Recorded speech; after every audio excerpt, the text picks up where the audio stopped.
Ya, bismillahirrahmanirrahim. Assalamualaikum warahmatullahi wabarakatuh. Selamat datang di video saya.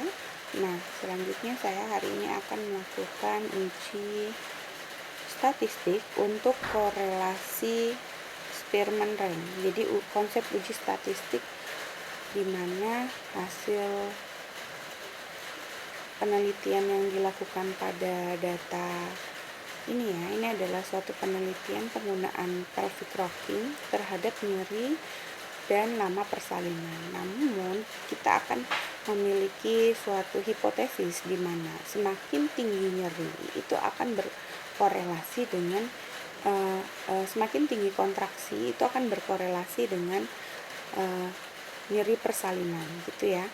Jadi kalau kontraksinya semakin lama, maka nyeri persalinannya juga akan semakin lama, gitu. Nah, kemudian kita akan melakukan suatu analisis nih, apakah benar-benar berkorelasi atau tidak, gitu ya. Nah, cara melakukan analisisnya itu adalah dengan melakukan uji korelasi. Nah, uji korelasi itu ditentukan dari distribusi data. Kalau distribusi datanya normal, maka korelasi yang kita gunakan itu adalah korelasi produk momen, gitu ya. Namun kalau distribusi datanya tidak normal, korelasinya yang bisa kita gunakan adalah korelasi dengan menggunakan uji Spearman. Nah, uji Spearman itu kita bisa lakukan yang pertama kali adalah dengan melihat distribusi data. Nah, kita akan langsung mulai ya. Saat ini saya akan gunakan adalah korelasi antara lama kontraksi di sini. Lama kontraksi setelah intervensi yang pertama, gitu ya. Setelah intervensi yang pertama, pemberian pelvic rocking terhadap kontraksi nyeri persalinan ya. Nah, di sini saya akan melihat. Nah, saya tidak membandingkan antara kelompok kontrol dan intervensi. Pokoknya saya melakukan analisis saja pada keduanya, di mana lama kontraksi ada tidak korelasinya dengan nyeri persalinan. Baik, kita pertama kali mengeklik analyze, kemudian descriptive statistik, kemudian kita klik explore. Nah, kemudian kita lihat di sini lama kontraksi ya, lama kontraksi di sini ya, lama kontraksi pertama dengan nyeri, gitu ya. Lama kontraksi dengan nyeri. Kita klik plots, kita klik normality plus, kita klik OK. Kita juga bisa lihat dari jumlah kontraksi juga bisa kita korelasikan. Oke, nanti kita analisis satu persatu. Kita klik OK ya. Nah, di sini sudah, kita tunggu, lalu kita lihat hasil uji normalitasnya menunjukkan bahwa penelitian ini distribusi datanya tidak normal ya. Dilihat dari mana? Dari Smirnov Kolmogorov, karena jumlah sampelnya lebih dari 50, yaitu 159. Nah, di sini kita lihat p-value-nya kurang dari 0,05 sehingga distribusi datanya tidak normal. Maka kita akan melakukan analisis. Analisis yang pertama yaitu saya ingin melihat lama kontraksi dengan nyeri persalinan ada korelasi tidak, dan jumlah kontraksi dengan nyeri persalinan, gitu ya. Kita analisis yang pertama dulu, lama kontraksi dengan nyeri persalinan, yaitu kita klik analyze, kita klik correlate, kita klik bivariate.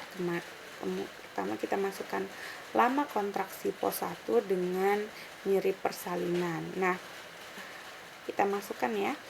Selanjutnya kita klik yang person ini menjadi Spearman rank, kemudian kita analisis. Oke, kita klik. Nah, ternyata lama kontraksi itu kita lihat dari p-value-nya ya, signifikan di sini sig to tail-nya adalah 0,00, yang berarti kurang dari alfa. Alfa yang kita tetapkan adalah 0,05. Oleh sebab itu p-value-nya di sini 0,00, yang kita bisa tarik kesimpulan hipotesis nolnya ditolak dan hipotesis alfanya alternatifnya diterima karena kurang dari alfa ya. Maka ada korelasi lama kontraksi dengan nyeri persalinan. Nah, kalau nilai koefisien korelasi ini bernilai negatif ya di sini, jadi justru semakin kebalik gitu. Itu ya, di sini ya korelasinya minus 0,340 itu ya. Nah, kalau nilai korelasi itu menunjukkan semakin tinggi korelasinya maka semakin besar kekuatan hubungannya gitu ya. Oke, selanjutnya saya ingin menganalisis di sini correlate, bivariat, kemudian lama kontraksi, di sini ya jumlah kontraksi terhadap nyeri persalinan. Kita analisis juga. Nah, sayangnya jumlah kontraksi dengan nyeri persalinan itu tidak berhubungan karena p-value-nya lebih dari 0,05. Oleh sebab itu, ini secara statistik tidak bermakna gitu ya. Oke. Nah, selanjutnya kita bisa simpan ya, kita simpan file ini, kita save gitu ya, kita tulis sesuai namanya seperti uji korelasi gitu ya, Spearman. Selanjutnya kita bisa ekspor agar bisa di save atau dibuka di Word, dimana kalau orang tidak memiliki SPSS tetap bisa membuka hasil ujinya ya, itu uji korelasi gitu ya. Kita klik enter, kemudian kita klik OK. Nah, itu saja terkait dengan uji korelasi Spearman. Mudah kan? Kalau ada yang mau ditanyakan bisa tulis di kolom komentar ya. Oke, dadah. Assalamualaikum warahmatullahi wabarakatuh.